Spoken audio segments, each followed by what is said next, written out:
Direct stocks में invest करें या म्यूचुअल फंड्स के थ्रू इन्वेस्ट करना आपके लिए ज़्यादा अच्छा रहेगा। आपको दुनिया से मतलब नहीं होना चाहिए कि बाकी दुनिया क्या कर रही है, बाकी दुनिया स्टॉक्स में पैसा इन्वेस्ट करके ज़्यादा पैसे जनरेट कर पा रही है या म्यूचुअल फंड में इन्वेस्ट करके अपने पैसे को ज़्यादा अच्छे से ग्रो कर पा रही है। आपको सिर्फ इस चीज़ पर ध्यान देना है कि आपके लिए अच्छा क्या है, क्योंकि इन्वेस्टिंग कोई 10 दिन 20 दिन या 1 साल का खेल नहीं है। इन्वेस्टिंग करते वक्त आपको अगले 5 साल 15 साल या 20 साल के बारे में भी सोचना है। तो डायरेक्ट स्टॉक्स में इन्वेस्ट करना आपके लिए अच्छा है या म्यूचुअल फंड्स में, आइए थोड़ा डिटेल में बात कर लेते हैं। मेरा नाम है रंजन, आप देख रहे हैं योर एवरीडे गाइड। तो जब हम स्टॉक्स या म्यूचुअल फंड में कंपैरिजन की बात करते हैं तो जो सबसे पहली चीज़ हमारे पास यहाँ पर आ जाती है वो आ जाती है रोकड़ा या पैसा। तो सबसे पहले अगर हम स्टॉक्स की बात करते हैं तो कुछ लार्ज कैप और मिड कैप कंपनीज ऐसी हैं जिन्होंने पास्ट में काफ़ी अच्छे रिटर्न्स दिए हैं और फ्यूचर में भी वो काफ़ी अच्छी ग्रो कर सकती हैं और काफ़ी अच्छे रिटर्न्स भी जनरेट कर सकती हैं। लेकिन एक परेशानी जो यहाँ पर आ जाती है वो आ जाती है कि इन कंपनीज का एक सिंगल स्टॉक आपके लिए थोड़ा सा महंगा हो सकता है। एग्जाम्पल के लिए अगर मैं बात करूँ कि अगर हम रिलायंस के एक सिंगल स्टॉक की बात करते हैं तो आज के टाइम पर रिलायंस का एक सिंगल स्टॉक 2700 रुपये का आता है। वहीं अगर हम टीसीएस की बात करते हैं तो टीसीएस का एक सिंगल स्टॉक 3600 रुपए का आता है। या फिर अगर आप नेस्ले इंडिया की बात करेंगे तो नेस्ले इंडिया का एक सिंगल स्टॉक लगभग 18,000 रुपए के आसपास का आएगा। ये बस एग्जांपल्स हैं, ऐसा नहीं है कि मैं आपको कोई कंपनी या कंपनी का स्टॉक रिकमेंड कर रहा हूं। तो अगर आप इनमें से किसी भी कंपनी का स्टॉक बाय करना चाहते हैं तो आपके पास 3600 रुपए 2700 रुपए या 18,000 रुपए होने चाहिए इन्वेस्ट करने के लिए। वहीं अगर हम म्यूचुअल फंड्स की बात करते हैं तो ऐसे बहुत से म्यूचुअल फंड्स हैं जिनकी पास्ट में बहुत अच्छी परफॉर्मेंस गई है और जो फ्यूचर में भी आपको काफी अच्छी ग्रोथ या काफी अच्छे रिटर्न दे सकते हैं। और अगर हम इन म्यूचुअल फंड में इन्वेस्टमेंट्स की बात करते हैं तो आप यहाँ पर सिर्फ और सिर्फ 100 रुपए से भी अपनी इन्वेस्टमेंट स्टार्ट कर सकते हैं। ऐसा नहीं है कि अगर आपने सिर्फ 100 रुपए या 500 रुपए ही इन्वेस्ट किए हैं तो उन 100 या 500 रुपए से कोई छोटी मोटी कंपनी के स्टॉक्स ही बाय किए जाएंगे। आपका इन्वेस्टेड पैसा फाइनली जाएगा इन्हीं बड़ी कंपनीज में, जैसे कि Reliance, TCS, Infosys, ICICI bank, Nestle India. मतलब डिपेंड करता है कि आपने किस म्यूचुअल फंड में, किस सेक्टर वाले म्यूचुअल फंड में या किस कैटेगरी के म्यूचुअल फंड में इन्वेस्ट किया है। ऐसा इसलिए पॉसिबल है क्योंकि जब भी आप किसी म्यूचुअल फंड में अपना पैसा इन्वेस्ट करते हैं, चाहे आपने 100 रुपए या 500 रुपए कुछ भी इन्वेस्ट किया हो, तो वो जो म्यूचुअल फंड कंपनी है जिसको एएमसी बोला जाता है, वो एएमसी आप ही के जैसे बहुत सारे इन्वेस्टर से पैसा इकट्ठा करके फाइनली इस सारे पैसों को इन्हीं कंपनीज के स्टॉक्स में इन्वेस्ट करती है। और इन स्टॉक्स में इन्वेस्ट करने के बाद जो भी रिटर्न्स जनरेट होते हैं उन रिटर्न्स को आपके इन्वेस्टेड अमाउंट के हिसाब से आपको पास ऑन कर दिया जाता है। इसको एक तरह से आप ऐसे समझ लीजिए कि मान लीजिए आपको किसी कंपनी का स्टॉक परचेज करना था और उस कंपनी के स्टॉक की कीमत थी 2000 रुपए और आपके पास इस वक्त 2000 रुपए नहीं है, तो आप क्या करते हैं कि आप और आपका दोस्त मिल के 1,000 रुपए इकट्ठा करके उस कंपनी का एक सिंगल स्टॉक बाय कर लेते हैं। उस स्टॉक को बाय करने के बाद जो भी आपको रिटर्न्स मिलते हैं उस रिटर्न्स को आप आधा आधा दोनों में बांट लेते हैं। तो एक तरफ अगर आप स्टॉक बाय करना चाहते हैं तो आपके पास इकट्ठा उस स्टॉक को बाय करने के लिए पैसे होने चाहिए, लेकिन अगर दूसरी तरफ अगर आप म्यूचुअल फंड में अपना पैसा इन्वेस्ट करते हैं तो म्यूचुअल फंड, जैसे मैंने बताया कि आप 100 रुपए 200 रुपए या 500 रुपए से भी अपनी म्यूचुअल फंड की एसआईपी स्टार्ट कर सकते हैं। तो ये तो होगी पैसे की बात। अब आप कहेंगे कि भैया पैसे की हमारे पास कोई कमी नहीं है, हम किसी भी कंपनी का कोई भी स्टॉक कभी भी बाय कर सकते हैं। ये जो आप 1500 रुपए या 2700 रुपए या 18,000 रुपए की जो आप बात कर रहे हैं, इन कंपनीज का स्टॉक बाय करना हमारे लिए कोई बहुत बड़ी बात नहीं है, हम आसानी से बाय कर सकते हैं। तो अगर ऐसा कुछ आपके साथ है तो आइए जरा सेकंड पॉइंट पे भी नजर मार लेते हैं। तो सेकंड पॉइंट हमारे पास आ जाता है गहन ज्ञान। तो अगर हम फिर से सबसे पहले स्टॉक्स की बात करते हैं तो स्टॉक्स को बाय करने के लिए आपको सबसे पहले क्या चाहिए? आपको चाहिए रोकड़ा या पैसा। तो मान लेते हैं कि पैसा आपके पास है। दूसरी चीज जो आ जाती है वो आ जाती है गहन ज्ञान, यानी कि अच्छी नॉलेज, जिसको पाने में आपको थोड़ा सा समय लग सकता है। तो अगर आपके पास हर महीने इन्वेस्ट करने के लिए पैसे की कोई कमी नहीं है, इसका मतलब ये नहीं कि आप डायरेक्टली स्टॉक मार्केट में कूद जाएंगे और हर अच्छे नाम वाली कंपनी में अपना पैसा इन्वेस्ट करना स्टार्ट कर देंगे। थोड़ा पैसा यहाँ इन्वेस्ट कर दिया, थोड़ा पैसा वहां इन्वेस्ट कर दिया, थोड़ा दोस्तों से पूछ लिया, थोड़ा सा न्यूज को फॉलो कर लिया, गूगल पे सर्च कर लिया कि बेस्ट मल्टी बैगर स्टॉक कौन सा है, उसमें 50,000 रुपए या 1 लाख रुपए इन्वेस्ट कर दिए। अगर आप इस तरीके से इन्वेस्ट कर रहे हैं या इन्वेस्ट करने की सोच रहे हैं तो ये सिचुएशन आपके लिए काफी ज्यादा डेंजरस हो सकती है। इन्वेस्टमेंट करना एक आर्ट है, एक इंटेलिजेंट चॉइस है। अगर आप किसी भी कंपनी का एक सिंगल स्टॉक भी बाय कर रहे हैं तो आपको पता होना चाहिए कि आपने वो स्टॉक क्यों बाय किया है, किस मार्केट सिचुएशन या किस कंडीशन पे आपने वो स्टॉक बाय किया है, उस कंपनी के फ्यूचर प्लान्स क्या है, वो कंपनी किस सेक्टर में डील करती है, अगर मार्केट में रिसेशन आ जाता है या कोई भी टर्बुलेंस आ जाता है तो क्या वो कंपनी उस टर्बुलेंस को झेल पाएगी या फिर रिकवरी कितनी जल्दी कर पाएगी, क्या वो कंपनी एक मोनोपोली कंपनी है या बहुत ही कॉम्पिटिटिव बिजनेस में डील करती है। और तो और जिस भी कंपनी के स्टॉक्स आपने बाय किए हैं उनको आपको कितनी क्वांटिटी में बाय करना है, कितने स्टॉक्स को आपको होल्ड करके रखना है, कितने स्टॉक्स को आपको सेल कर देना है। तो आपको हर चीज पे ट्रैक रखना होगा। मतलब ऐसी बहुत सारी चीजें हैं जो आपको लगातार देखनी पड़ेगी, जिसकी नॉलेज आपको होनी चाहिए, तभी आप स्मार्टली इन्वेस्ट कर पाएंगे और अपने पैसे को सही से ग्रो कर पाएंगे। सिर्फ एक एक्टिव स्टॉक मार्केट पार्टिसिपेंट को ही डायरेक्टली स्टॉक्स में इन्वेस्ट करना चाहिए। वहीं अगर म्यूचुअल फंड की बात करते हैं तो म्यूचुअल फंड में जो आपकी सिरदर्दी है वो बहुत ज्यादा कम हो जाती है, क्योंकि आप अपना पैसा कभी भी डायरेक्टली इन्वेस्ट नहीं करते, आप अपना पैसा उस म्यूचुअल फंड कंपनी जिसको एएमसी बोला जाता है उसको दे देते हैं। ये एएमसी आपका यही पैसा एक बहुत ही एक्सपर्ट या एक्सपीरियंस फंड मैनेजर के थ्रू आपका पैसा स्टॉक्स में इन्वेस्ट करती है। किस स्टॉक में कितना पैसा इन्वेस्ट करना है, कौन सा स्टॉक बाय करना है, कितनी क्वांटिटी में बाय करना है, कौन से स्टॉक्स को सेल कर देना है, ये सारा काम फंड मैनेजर का होता है। और जो भी रिटर्न जनरेट होते हैं उन रिटर्न्स को डायरेक्टली इन्वेस्टर्स को पास ऑन कर दिया जाता है। लेकिन एक कैच जो म्यूचुअल फंड के केस में यहाँ पर आ जाता है वो ये कि ये जो फंड मैनेजर और एएमसी आपके लिए मेहनत कर रहे हैं, आपका पैसा इन्वेस्ट कर रहे हैं, उसको मैनेज कर रहे हैं,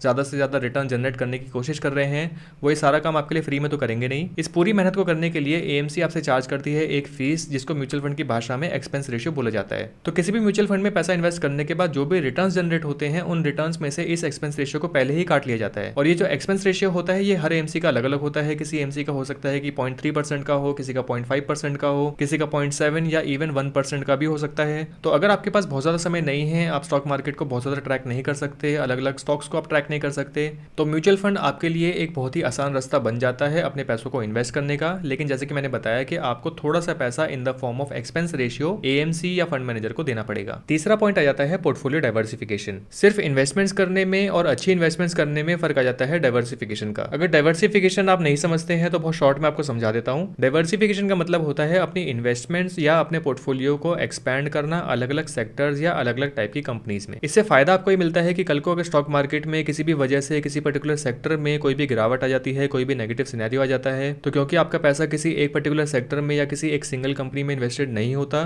तो जो दूसरे सेक्टर की दूसरी कंपनीज होती हैं वो आपके रिटर्न्स को बैलेंस कर देती हैं, जिससे आपका जो रिस्क है वो काफी ज्यादा कम हो जाता है। तो एग्जांपल के तौर पे जैसे कि हम कोरोना के समय की बात कर लेते हैं, तो जिस टाइम पे लॉकडाउन लगा था कोरोना की वजह से बाकी सभी सेक्टर्स की जो भी कंपनीज थी उन सभी का काम बिल्कुल बंद पड़ा था। लेकिन एक सेक्टर ऐसा था जिसका काम कभी बंद नहीं हुआ, वो है आईटी सेक्टर। और इसी की वजह से आईटी सेक्टर के जो रिटर्न्स गए थे कोरोना के समय में या कोरोना के जस्ट बाद, वो गए थे सीधे 70 या 80% के। मतलब आईटी के अलावा और भी दूसरे सेक्टर हो सकते हैं जिन्होंने उस समय में अपनी ग्रोथ दिखाई होगी, लेकिन जितनी ग्रोथ आईटी की गई थी शायद उतनी ग्रोथ किसी दूसरे सेक्टर की ना गई हो। तो अगर हम स्टॉक्स की बात करते हैं, यानी कि अगर आप अपना पैसा डायरेक्टली स्टॉक्स में इन्वेस्ट करना चाहते हैं, तो इसका मतलब ये हुआ कि अपने पोर्टफोलियो को डाइवर्स करने के लिए आपको बहुत सी अलग अलग कंपनीज में अपना पैसा इन्वेस्ट करना होगा। हो सकता है कि आपको 25-30 अलग अलग कंपनीज के स्टॉक्स बाय करने पड़े अलग अलग क्वांटिटी में अपने रिस्क को मैनेज करने के लिए, जिसमें कोई बुराई नहीं है। मुझे लगता है कि हर एक इन्वेस्टर जो अपना पैसा डायरेक्टली स्टॉक्स में इन्वेस्ट करता है उसको इसी तरीके से अपना पैसा इन्वेस्ट करना होता है। यानी कि आप भी अगर डायरेक्टली स्टॉक्स में अपना पैसा इन्वेस्ट करना चाहते हैं तो आपको इसी तरीके से बहुत सारी कंपनीज को अलग अलग मैनेज करना होगा। वहीं अगर हम म्यूचुअल फंड की बात करते हैं तो जैसे कि मैंने बताया था कि क्योंकि यहाँ पर आप डायरेक्टली स्टॉक्स में अपना पैसा इन्वेस्ट नहीं करते हैं, आप बस किसी एक म्यूचुअल फंड में अपना पैसा इन्वेस्ट करते हैं और जो फंड मैनेजर होता है वो आपके लिए स्टॉक पिकिंग करता है। तो एग्जांपल के तौर पे अगर आप एक निफ्टी 50 इंडेक्स फंड में भी अगर आप अपना पैसा इन्वेस्ट कर देते हैं, यानी कि आपने एक साथ 50 अलग अलग कंपनीज में अपना पैसा इन्वेस्ट किया हुआ होता है, लेकिन आपको इन अलग अलग 50 स्टॉक्स को मैनेज करने की जरूरत नहीं होती। आपको मैनेज करना होता है सिर्फ एक म्यूचुअल फंड, और मैनेज भी क्या, आपको बस ये चेक करना होता है कि उस म्यूचुअल फंड ने आपको कितने रिटर्न्स दिए हैं और आपको कितना पैसा किस म्यूचुअल फंड में इन्वेस्ट करना है। और ऐसा नहीं है कि म्यूचुअल फंड के केस में आपको डाइवर्सिफिकेशन की जरूरत नहीं होती। अपने पोर्टफोलियो को डाइवर्स करने के लिए आपको 2, 3 या 4 अलग अलग म्यूचुअल फंड्स में अपना पैसा इन्वेस्ट करना पड़ सकता है, लेकिन हाँ, आपको इतनी सिरदर्दी नहीं उठानी पड़ेगी जितनी सिरदर्दी आपको स्टॉक्स के केस में उठानी पड़ सकती है। चौथा पॉइंट आ जाता है कन्वीनियंस। तो अगर हम सबसे पहले स्टॉक्स की बात करते हैं तो जैसे कि मैंने आपको बताया था कि अगर आप डायरेक्टली स्टॉक्स में इन्वेस्ट करते हैं तो आपको कौन सा स्टॉक बाय करना है, कितनी क्वांटिटी में बाय करना है, कब उसको सेल करना है, मार्केट की कंडीशन क्या चल रही है, मार्केट के हिसाब से आपको कौन सा स्टॉक का बाय करना चाहिए। आपको ये भी चेक करना होगा कि इस वक्त किस सेक्टर की ग्रोथ अच्छी चल रही है या फिर फ्यूचर में कौन सा सेक्टर कितना अच्छा ग्रो कर सकता है। मतलब थोड़ी सी R&D आपको यहाँ पर करनी होगी, तब भी आप अपने लिए अच्छी स्टॉक पिकिंग कर पाएंगे। तो ये जो स्टॉक्स पिकिंग है, स्टॉक्स की बाइंग एंड सेलिंग है, अगर आप एक एक्सपर्ट इन्वेस्टर नहीं है तो आपके लिए थोड़ी सी सिरदर्दी बन सकती है। वहीं अगर हम म्यूचुअल फंड की बात करते हैं तो म्यूचुअल फंड में क्योंकि आप अपना पैसा डायरेक्टली इन्वेस्ट नहीं करते, आप अपना पैसा किसी एक एक्सपर्ट को दे देते हैं जो कि आपके लिए स्टॉक्स की बाइंग एंड सेलिंग करता है। यानी कि कब कौन सा स्टॉक बाय करना है, कब कौन सा स्टॉक सेल करना है, ये डिसीजन आपको नहीं लेना होता, आपको बस मतलब होता है अपने रिटर्न से। पांचवा और एक इंपॉर्टेंट पॉइंट आ जाता है टैक्सेस। तो अगर हम स्टॉक्स की बात करते हैं तो अपने रिस्क को कम करने के लिए, अपने पोर्टफोलियो को रीबैलेंस करने के लिए हो सकता है कि आपको विद इन 1 ईयर बहुत से स्टॉक्स को सेल करना पड़े, क्योंकि आपको किसी दूसरे सेक्टर के स्टॉक्स को बाय करना पड़ सकता है। और जैसे कि हम जानते हैं कि अगर आप किसी भी स्टॉक या म्यूचुअल फंड को 1 साल के अंदर अंदर अगर आप सेल कर देते हैं, यानी कि आपने आज बाय किया कल सेल कर दिया, या फिर आपने आज बाय किया 11 महीने बाद सेल कर दिया, और अगर आपको उस स्टॉक या म्यूचुअल फंड को सेल करने पे कुछ भी प्रॉफिट होता है तो उस पे लगता है STCG, यानी कि short term capital gain tax. और विद इन 1 ईयर किसी स्टॉक या म्यूचुअल फंड को सेल करने के बाद अगर आपको कुछ भी प्रॉफिट होता है तो उस प्रॉफिट पे ये STCG लगता है फ्लैट 15% का। तो एक तरह से जो भी रिटर्न्स आपको मिलते हैं उन रिटर्न्स पे आपका 15% का और एक्स्ट्रा नुकसान हो जाता है। और वहीं अगर हम म्यूचुअल फंड की बात करते हैं तो जैसे मैंने आपको बताया था कि म्यूचुअल फंड के केस में आप सिर्फ म्यूचुअल फंड की यूनिट्स बाय करते हैं, बाकी सारी सिरदर्दी जो होती है वो होती है AMC या फंड मैनेजर की, यानी कि कौन सा स्टॉक कब सेल करना है, कौन सा बाय करना है, यानी कि किसी भी म्यूचुअल फंड में अगर स्टॉक्स की बाय सेलिंग हो रही है, उनकी री इंडेक्सिंग हो रही है या रीबैलेंसिंग हो रही है, आपको उससे कोई भी फर्क नहीं पड़ता। आपको इन सब चीज़ों पे कोई भी टैक्स पे नहीं करना होता। आपको बस मतलब होता है अपनी म्यूचुअल फंड के यूनिट्स पे। अगर आपने किसी म्यूचुअल फंड को सेल नहीं किया है तो आपको कोई भी टैक्स नहीं देना पड़ेगा। तो ये तो हो गए स्टॉक्स और म्यूचुअल फंड में कंपैरिजन के लिए 5 बड़े बड़े पॉइंट्स। और भी कुछ छोटे छोटे पॉइंट्स आ जाते हैं, जैसे कि स्टॉक्स को बाय करने के लिए आपको डीमैट अकाउंट चाहिए होता है, लेकिन म्यूचुअल फंड के केस में आपको किसी भी डीमैट अकाउंट की जरूरत नहीं होती। आप डायरेक्टली एएमसी की वेबसाइट पर जाकर म्यूचुअल फंड को बाय कर सकते हैं। अगला पॉइंट आ जाता है बाइंग एंड सेलिंग का। स्टॉक्स की बाइंग एंड सेलिंग में अच्छी बात यह होती है कि स्टॉक्स को आप इंस्टेंटली बाय या सेल कर सकते हैं। आपको जिस भी प्राइस पे स्टॉक बाय करना है आप इंस्टेंटली बाय कर लेते हैं, या फिर अगर आप अपने स्टॉक्स को सेल करना चाहते हैं तो जब भी आप किसी स्टॉक को सेल करते हैं तो उसका पैसा इंस्टेंटली आपके अकाउंट में आ जाता है। वहीं अगर हम म्यूचुअल फंड की बात करते हैं तो म्यूचुअल फंड में आपको बाइंग एंड रिडीम्पशन की रिक्वेस्ट डालनी पड़ती है। और ये जो बाइंग और रिडीम्पशन की रिक्वेस्ट होती है, अगर आप ये रिक्वेस्ट 12:30 या 1:30 बजे से पहले पहले डाल देते हैं तो आपको सेम डे का एनएवी मिल जाता है। और ये डिपेंड करता है कि जिस भी ऐप के थ्रू आप बाइंग एंड सेलिंग कर रहे हैं उस ऐप का कट ऑफ टाइम क्या है। तो अगर आपने म्यूचुअल फंड्स को बाय करने की रिक्वेस्ट डाली हुई है तो आपको नेक्स्ट डे यूनिट्स अलॉट हो जाती हैं। वहीं दूसरी तरफ अगर आप सेल की रिक्वेस्ट डालते हैं यानी कि रिडीम्पशन की रिक्वेस्ट डालते हैं तो उस रिडीम्पशन की रिक्वेस्ट को फुलफिल होने में 2 से 3 दिन का समय लग सकता है। तो जो आपका पैसा आपके अकाउंट में आता है वो भी 2 या 3 दिन बाद ही आता है। तो दोस्तों अगर आप कंफ्यूज रहते हैं कि आपको किस म्यूचुअल फंड में अपना पैसा इन्वेस्ट करना चाहिए, कैसे आप अपने म्यूचुअल फंड पोर्टफोलियो को डाइवर्स रख सकते हैं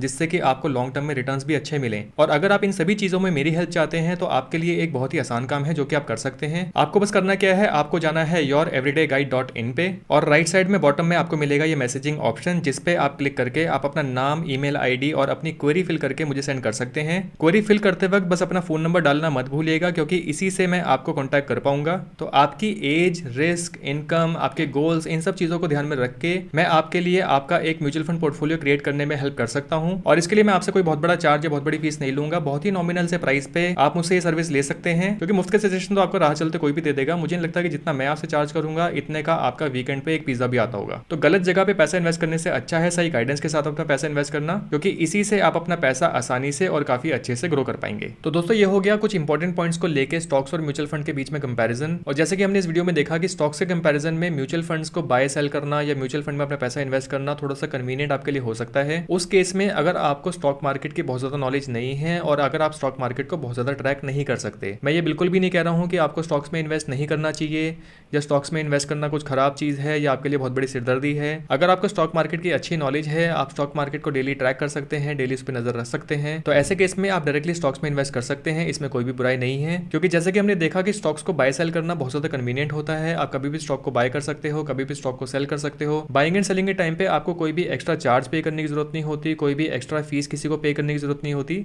जैसे कि हमने म्यूचुअल फंड के केस में देखा कि म्यूचुअल फंड के केस में एक्सपेंस रेशियो आपको पे करना पड़ता है। लेकिन वहीं अगर म्यूचुअल फंड की बात करते हैं तो अगर आपको स्टॉक मार्केट की ज्यादा नॉलेज नहीं है, आप स्टॉक मार्केट को हर रोज ट्रैक नहीं कर सकते, आप स्टॉक पिकिंग के लिए R&D नहीं कर सकते, तो मेरे ख्याल से म्यूचुअल फंड्स आपके लिए बेस्ट ऑप्शन है अपना पैसा इन्वेस्ट करने के लिए। छोटा सा एक्सपेंस रेशियो आपको जरूर पे करना होता है, क्योंकि फाइनली आप ना तो स्टॉक पिकिंग कर रहे हैं, ना कोई सिरदर्दी ले रहे हैं, ना स्टॉक मार्केट को ट्रैक कर रहे हैं। तो म्यूचुअल फंड के थ्रू स्टॉक मार्केट में इन्वेस्ट करना आपके लिए एक ऑटोमेटेड सा प्रोसेस हो जाता है। तो दोस्तों आई होप इस वीडियो के जरिए आपको थोड़ी सी जानकारी जरूर मिल पाई होगी कि आपको डायरेक्टली स्टॉक्स में डील करना चाहिए या फिर आपको म्यूचुअल फंड के थ्रू अपना पैसा इन्वेस्ट करना चाहिए। तो यहाँ पर आपको चूज करना है कि आपके लिए बेहतर क्या है, तभी आप अपना पैसा स्मार्टली इन्वेस्ट कर पाएंगे और अपने पैसे को ग्रो कर पाएंगे। तो अगर ये वीडियो आपको पसंद आई है तो इस वीडियो को लाइक करके मुझे बताएं और चैनल को सब्सक्राइब करना मत भूलिएगा। नोटिफिकेशन बेल आइकन को अगर आप प्रेस करके रखते हैं तो जब भी मैं कोई नई वीडियो डालूंगा तो उसका नोटिफिकेशन आपको सबसे पहले मिल जाएगा। जल्दी ही मिलते हैं नेक्स्ट वीडियो में। Thank you for watching.